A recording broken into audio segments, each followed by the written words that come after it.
Hello दोस्तों। आज मेरे नोफैप का डे 37 है।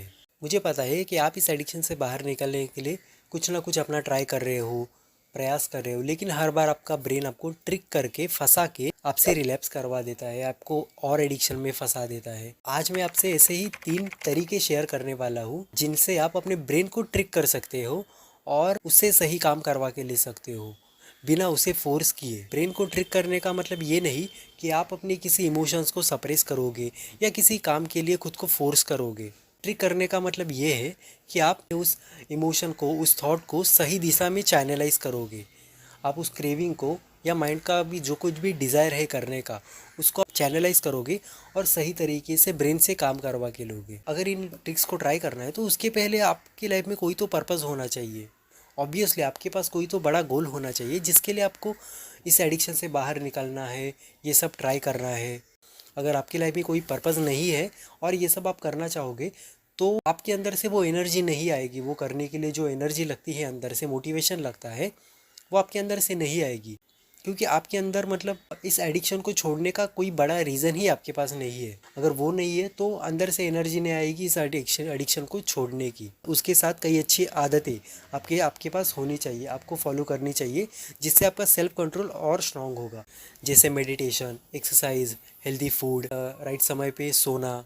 ये सब अच्छी आदतें अगर आपके लाइफस्टाइल में है, आपकी लाइफ में एक पर्पज़ है, तो उसके बाद आप डे टू डे लाइफ में इन 3 तरीकों को इजीली यूज़ कर सकते हो और ख़ुद को इस एडिक्शन से बाहर निकालने के लिए हेल्प कर सकते हो। तो उसके लिए दोस्तों सबसे पहला तरीका है अर्थ सर्फिंग माइंडफुलनेस। आपके अंदर जो कुछ भी दिन भर में क्रेविंग्स या इमोशंस उठ रहे हैं, माइंड किसी चीज़ के लिए क्रेविंग कर रहा है, कुछ फूड खाने के लिए क्रेविंग कर रहा है या कोई वीडियो देखने के लिए क्रेविंग कर रहा है, तो उसको आपको सिर्फ शांत बैठकर देखना है कि एक्चुअल में बॉडी में क्या हो रहा है, माइंड में क्या हो रहा है, इमोशंस के लेवल पे क्या हो रहा है। जब माइंड क्रेविंग करता है किसी चीज़ के लिए तो अंदर से ऐसा क्या आपको फीलिंग होता है, क्या ऐसा माइंड में रिलीज़ होता है, ये सिर्फ आपको शांत बैठ के ऑब्जर्व करना है। आपको कोई भी एक्शन नहीं लेनी या उस क्रेविंग के पीछे भागना नहीं है, डायरेक्ट एक्शन नहीं लेनी। आपको सिर्फ खुद को शांत करना है और देखना है कि क्या होता है। आप देखोगे कि जितनी तेज़ी से वो क्रेविंग आपके माइंड के में उठी थी करने की, कुछ देर बाद जब आप उसे ऑब्ज़र्व करोगे तो थोड़ी देर बाद आप देखोगे कि वो जो क्रेविंग है ना, वो अब धीरे धीरे कम होने लगी है और कुछ देर बाद सब कुछ नॉर्मल, वो क्रेविंग पूरी तरह से शांत हो चुकी होती है। नोफैप के वक्त जब हमें हैवी अर्जेस वगैरह आते हैं कई महीनों बाद, तो उस वक्त ये ट्रिक बहुत ज़्यादा काम करेगी आपको, क्योंकि इस ट्रिक में आप ये सीखते हो कि अपने जो इमोशंस है या जो क्रेविंग है उसको शांति से कैसे देख सकते हैं हम। आपको उस क्रेविंग को ना ही दबाना है ना उससे भागना है, क्योंकि ऐसा अगर आप करोगे तो वो क्रेविंग बढ़ेगी और आपका माइंड और डिस्टर्ब होगा। इससे आप क्या सीखोगे, आप अपने इमोशंस को या क्रेविंग को बिना रिएक्ट किए शांति से देखना सीखोगे। आपको उसे कंट्रोल नहीं करना पड़ेगा। आप देखोगे कि वो क्रेविंग उठ रही है, बड़ी हो रही है, लेकिन वापस कुछ देर बाद शांत हो रही है। मतलब आपको उसको कंट्रोल नहीं करना, उसको दबाना नहीं है, वहाँ से भागना नहीं है, सिर्फ शांति से देखना है कि क्या हो रहा है। कितनी भी बड़ी आपके अंदर कुछ भी करने की मतलब अर्ज या क्रेविंग हो, आप उसे शांत कर सकते हो बिना कुछ किए। तो अब आप इसकी प्रैक्टिस कब कर सकते हो? आप देखो, आप सुबह जब मॉर्निंग में आपका वर्कआउट वगैरह कंप्लीट हो, उसके बाद आप कुछ एक 5 से 10 मिनट के लिए आप इस माइंडफुलनेस की प्रैक्टिस कर सकते हो। तब आपको सिर्फ शांत बैठकर 2-3 बार सिर्फ डीप ब्रीद इन और ब्रीद आउट करना है और आपको ऑब्ज़र्व करना है उस क्रेविंग को। आप देखोगे कि थोड़ी देर बाद वो क्रेविंग शांत हो गई है और पूरी तरह से मिट गई है। इस तरह से आपको इस टेक्निक को प्रैक्टिस करना है। इसके लिए दूसरा तरीका है postpone things, thoughts and emotions. ये वाला जो तरीका है ना, ये पहले वाले तरीके के साथ ही काम करता है। पहले वाले तरीके में आपको खुद को शांत करना है और ऑब्ज़र्व करना है, और दूसरे वाली इस तरीके में क्या करना है, आपको उस फीलिंग को, उस इमोशन को पोस्टपोन करना है। आपका माइंड डिमांड कर रहा है, मतलब माइंड को उस काम से इंस्टेंट ग्रेटिफिकेशन या प्लेजर मिलता होगा, इसलिए वो करना चाहता है। तो आपको क्या करना है, सिंपली उस काम को आगे पोस्टपोन करना है।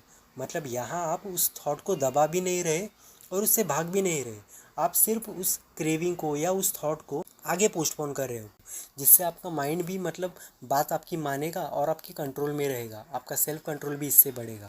जो कुछ भी, अगर आपका कुछ खाने का मन कर रहा होगा या कुछ वीडियो देखने का मन कर रहा होगा, तो सिर्फ खुद से इतना बोलना है जब आपका माइंडफुलनेस से शांत होगा कि यार अब नहीं करेंगे, थोड़ी देर बाद करेंगे, अब मुझे ये काम करना है, इसके बाद करेंगे, या उस काम को कल पे ढकेल देना है। माइंड आपकी बात मानेगा भी, क्योंकि आप उसको उसकी फीलिंग को सप्रेस नहीं कर रहे या उससे आप भाग नहीं रहे, आप सिर्फ उसको पोस्टपोन कर रहे हो, इसलिए आपका माइंड भी वो बात मानेगा।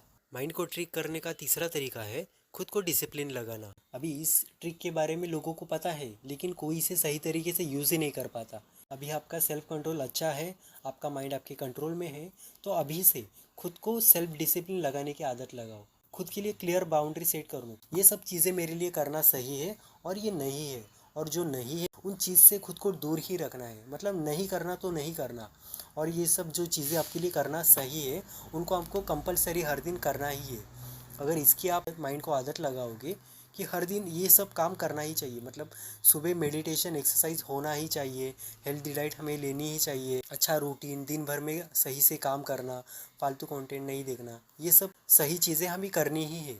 ये कंपलसरी आदत खुद को अगर आप अभी लगाओगे, जब आपका माइंड सेल्फ कंट्रोल आपका अच्छा है, और जब क्रेविंग वगैरह का समय आएगा तो आपका माइंड ना उस समय ज़्यादा सेल्फ डिसिप्लिन ये तोड़ नहीं सकता, क्योंकि उसको ये आदत लग चुकी है कि ये सब फॉलो करने का, और ये सब फॉलो करने से ही आपका सेल्फ कंट्रोल और माइंड स्ट्रांग होता जाएगा। हमें क्या क्या करना है ये आपने क्लियर कर लिया, क्या नहीं करना है ये भी आपको खुद से क्लियर करना होगा। क्योंकि अगर आपने ये क्लियर नहीं किया कि हमें किन किन चीज़ों से दूर रहना है, तो माइंड अननोइंगली वहाँ तक जाएगा। इसलिए आपको माइंड को वो भी क्लियर करना है कि ये सब चीज़ें हमें नहीं करनी, बिल्कुल नहीं करनी। लेट नाइट तक जागना, लेट उठना, जंक फूड खाना, फालतू कंटेंट देखना, गलत संगति के लोगों में रहना, ये सब चीज़ों से हमें कुछ भी करके दूर रहना है। अगर आप खुद को इसकी भी आदत लगाओगे कि यार ये तो नहीं ही करना है, कुछ समय बाद माइंड इसको भी एक्सेप्ट कर लेगा और इसको अपनी हैबिट में उतार लेगा। क्योंकि सबसे पहले आप अपनी हैबिट्स बनाते हो, उसके बाद आपकी जो हैबिट्स है ना, वो आपके कैरेक्टर को, आपकी पर्सनैलिटी को शेप देते हैं। इसलिए आपको अच्छी आदतें लगाना बहुत ज़रूरी है। दोस्तों, आपके लिए बोनस पॉइंट, इसलिए मैं आपके साथ पॉइंट 4 भी आपके साथ शेयर करना चाहता हूँ। वो ये है कि give reward to yourself. अब ये बहुत इंटरेस्टिंग और इफ़ेक्टिव तरीका है ब्रेन को ट्रिक करने का। इसमें क्या है, सिंपल है। आप जो कुछ भी आपने अगर दिन भर में काम किया हो, उसके लिए दिन के एंड में खुद को एक अच्छा सा रिवॉर्ड दो, जिससे आपको खुशी मिलेगी। क्योंकि कोई भी इंसान हो, हमें ना रिवॉर्ड या गिफ्ट वगैरह बहुत पसंद होता है। तो आप भी ब्रेन को इसी तरह से ट्रिक कर सकते हो। आपको क्या करना है, दिन भर में आपने कोई भी दिन भर का या टास्क कंप्लीट किया हो, तो खुद को दिन के एंड में बस एक छोटा सा और अच्छा सा रिवॉर्ड देना है, जिससे आपको भी खुशी मिलेगी। और उस रिवॉर्ड को पाने के लिए दिन भर में आपके अंदर भी मोटिवेशन रहेगी कि यार आज ये काम हम कंप्लीट करेंगे तो इसके बाद हमें ये वाला रिवॉर्ड मिलेगा। जो एक अच्छा ब्रेन को ट्रिक करने का तरीका है। इससे आपका ब्रेन मोटिवेटेड भी रहेगा और अपने फुल पोटेंशियल पे भी काम करेगा, वो बहुत इफ़ेक्टिवली, क्रिएटिवली वो काम करेगा। तो इससे आप में भी हर दिन मतलब मोटिवेशन और कॉन्फिडेंस आपका भी धीरे धीरे बढ़ता जाएगा कि यार मैं कुछ तो अचीव कर रहा हूँ हर दिन, थोड़ा बहुत तो खुद में इम्प्रूवमेंट ला रहा हूँ। तो उसकी वजह से मेरे को ये गिफ्ट भी मिल रहा है। क्योंकि ब्रेन को अगर आप चैनलाइज सही तरीके से चैनलाइज करना सीखोगे, तो आपका ब्रेन आपका बहुत अच्छा इंस्ट्रूमेंट है। वो आपके लिए बहुत अच्छा और बहुत अच्छी तरीके से कोई भी काम कर सकता है। कितना भी इम्पॉसिबल या डिफ़िकल्ट टास्क हो, उसको आपका ब्रेन इजीली क्रैक कर सकता है, अगर आप उसको सही तरीके से चैनलाइज करोगे तो। क्योंकि उसी ब्रेन में नेगेटिविटी, गिल्ट, फियर, ऐसे नेगेटिव इमोशंस भी होते हैं। लेकिन आपको अगर सही तरीके से ब्रेन को चैनलाइज ट्रिक करना आ गया, तो आप उन सब चीज़ों को हटाकर पॉजिटिव वे से ब्रेन को ट्रिक करते हुए उससे काम करवा के ले सकते हो। इसलिए खुद को रिवॉर्ड देना ये एक अच्छा तरीका है अपने ब्रेन को ट्रिक करने का, जिसे आप यूज़ कर सकते हो हर दिन और अच्छे रिजल्ट भी अचीव कर सकते हो।